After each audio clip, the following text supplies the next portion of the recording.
My grandfather is 95 years old and not long for this world. There's nothing but a mess of tubes and wires to tether him here with us. It's difficult for him to speak, but each rasping whisper carries a severe weight that cannot be interrupted. My family doesn't talk about things like death though, so whenever I visit with my dad we tend to spend most of the time sitting in near silence. What a news week, huh? My dad might say. Grandfather will grunt. Crazy world. Then silence again. Small talk seems almost disrespectful to the gravity of the situation, but Noon wants to be the first to broach the irrevocable goodbye. When the silence gets too loud, my dad will start to fidget with his phone or pull out a book until one of us makes an excuse to leave.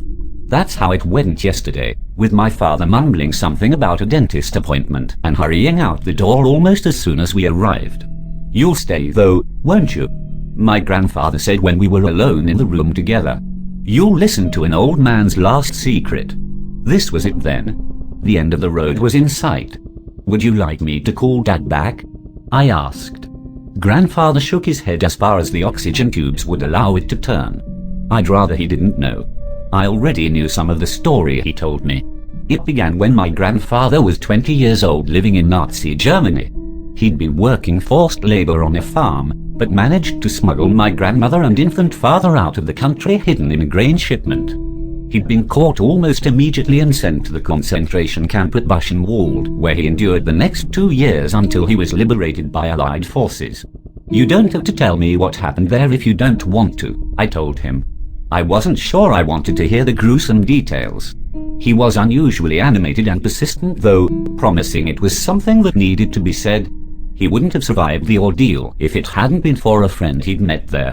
One of the Nazi officers, a Rotenführer squad leader, had taken a special interest in him because of their striking similarity in age and appearance.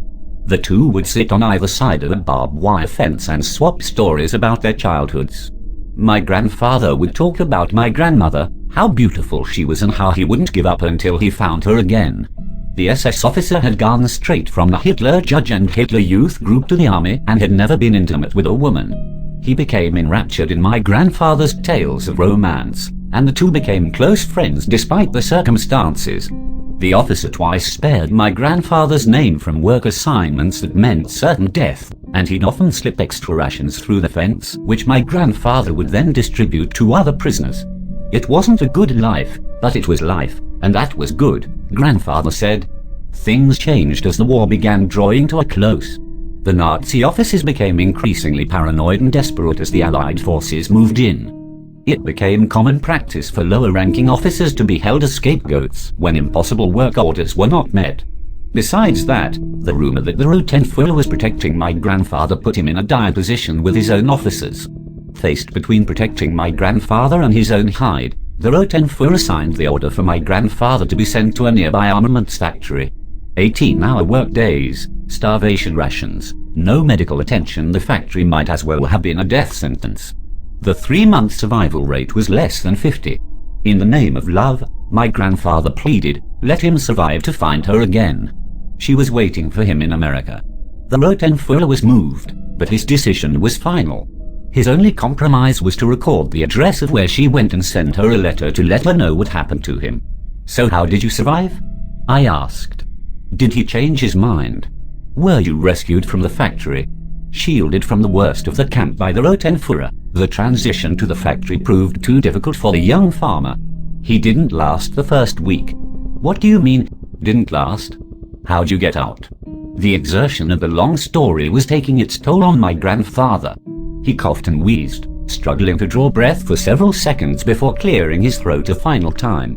On April the 11th, 1945, the Buchenwald camp was liberated. Many of the Nazis had already abandoned their position and fled into the country. Others decided to lock themselves inside, pretending to be prisoners themselves so the Allied forces would have mercy on them. This was especially convincing for those who had taken time to get to know the prisoners and could assume their identities. When the SS officer gave the information and address of his lost love, he was allowed to board the next transport ship returning to America to be reunited with her.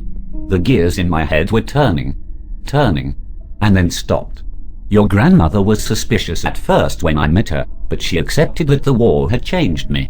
Besides, I knew so many stories about her that she couldn't deny our shared history. I raised his boy as my own, and lived the life he dreamed of every night until his death. Do you think your real grandfather would forgive me if he knew? I didn't have an answer for him then, and I didn't get another chance. He died in his sleep that night after a long and happy life that wasn't his.